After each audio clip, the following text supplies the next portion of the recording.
En Joanet Rodamón era un gran viatger.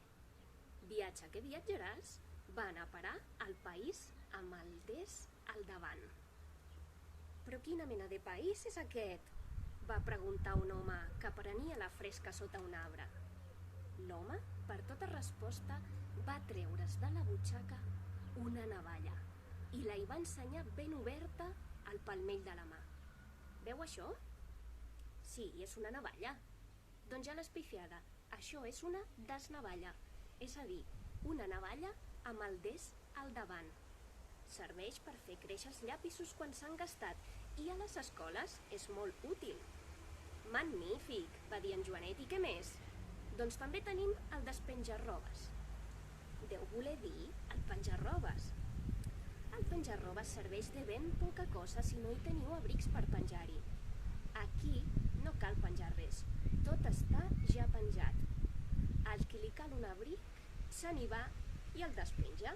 A qui necessita una americana, no li fa falta comprar-la. Passa davant del despenjarrobes i la despenja. Hi ha un despenjarrobes d'estiu i un despenjarrobes d'hivern, un per homes i un per dones, i així ens estalviem molts diners». «Una veritable meravella. I què més?» «Doncs també tenim la màquina de desfotografia, que en comptes de fer fotografies fa caricatures i així riem més. I també tenim el descanó». «Ui, quina por!»